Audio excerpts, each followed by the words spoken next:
That was really hard to deal with because I went from being Rebecca to being like the gay person.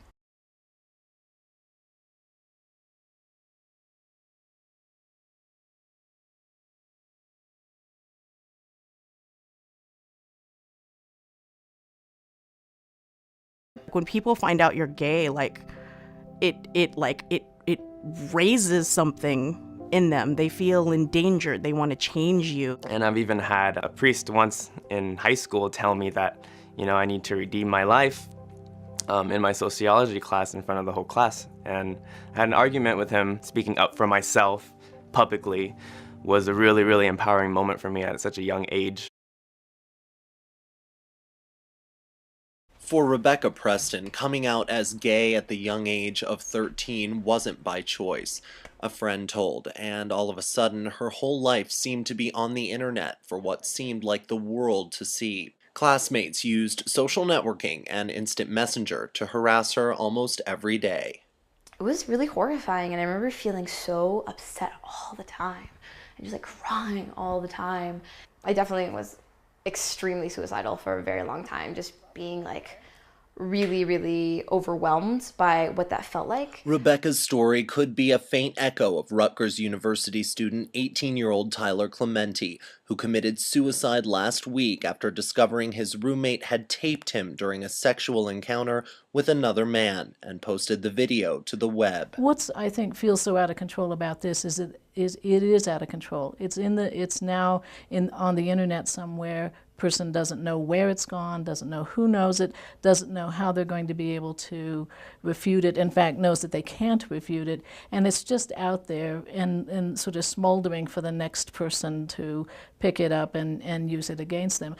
Tyler Clementi's suicide and stories like Rebecca Preston's have opened up new questions about safety on campuses for gay students. Stephanie Wellencheck is the director of CU's LGBT Resource Center.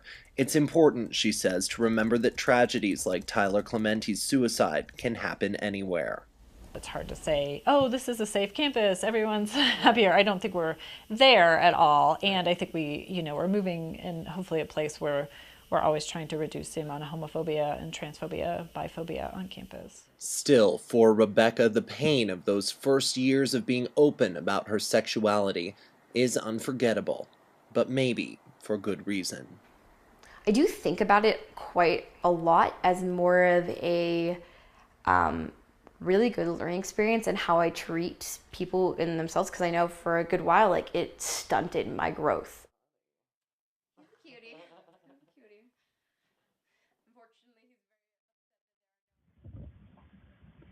Are you a part of the LGBT community? No, I am not. Do you know anyone that is a part of the LGBT community? Yeah, one of my good friends is. Where are you from, and is it conservative or a more liberal place? I'm from Highlands Ranch, Colorado, so that's like an hour away from here.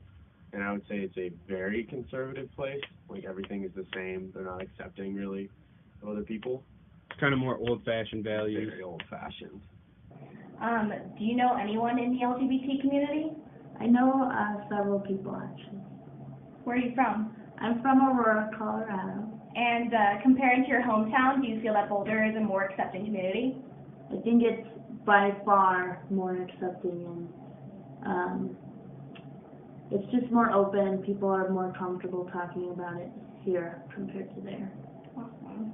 Do you feel that the people here, people are more accepting here in Boulder of the LGBT community than back home?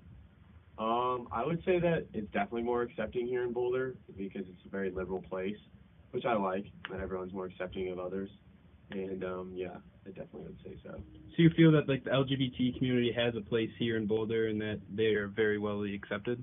Yeah, I would definitely say that the LGBT community is very accepted up here in Boulder since it's so much more liberal. In Highlands Ranch, have you ever seen or witnessed any members of the LGBT community be left out or treated differently just because they're a part of that community? I would definitely say that I've probably witnessed it in high school when people were, raised to not be as accepting of others. And so I can definitely think of a couple times where I've seen people who are part of the LGBT community being excluded. How about here in Boulder? Have you ever witnessed any of that here? No, I definitely have not seen anything like that. And no, it wouldn't be accepted at all, so it would never happen. So. How do you feel about Boulder's LGBT community? I think it's really big and really welcoming and inclusive. I think it's really good compared to most places. Do you know of few Boulder's LGBT resources? I know that they exist, but I don't know specifically what they are or how to contact anyone or anything like that. My mom, when I told her I was gay, actually took me to like a psychiatrist. And I remember coming out and the psychiatrist being like, "There's nothing wrong with your daughter. She's perfectly healthy." And I was like, "Yeah." And my mom was like, "No." Fairy tales, and you see men and women getting married. You hear it in songs. Just everything. You're surrounded by like hetero norms. So I was really trying to mold myself into what a straight man looks like. A lot of it's kind of a blur because I was trying to be someone other than me. It was just like kind of like a transition from like, I'm a tomboy to like, oh, I'm like really, really different. I had a best girlfriend, a friend that's a girl who's my best friend.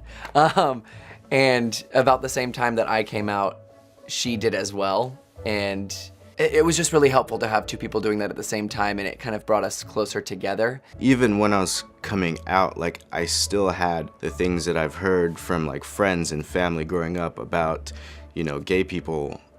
There were still those attitudes left over in my mind, so I had to like really educate myself and immerse myself into that community and that world. I've been more comfortable with talking about it, but it's still not something that I'll come out and say, "Hi, I'm Jen, I'm bi."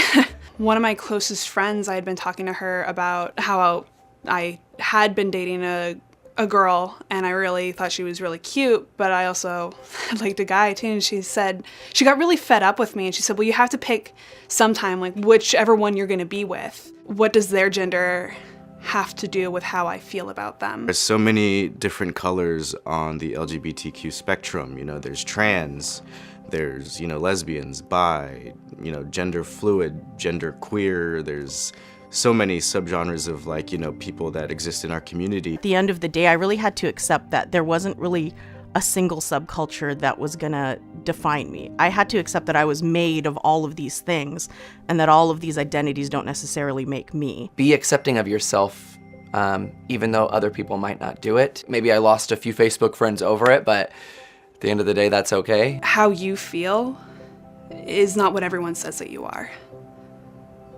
I know that sounds a little confusing. You're gonna have to own it. You're gonna have to get your spoon, you're gonna have to dig down deep and be like, all these layers are mine, and the sooner you do it, the sooner you'll really know yourself.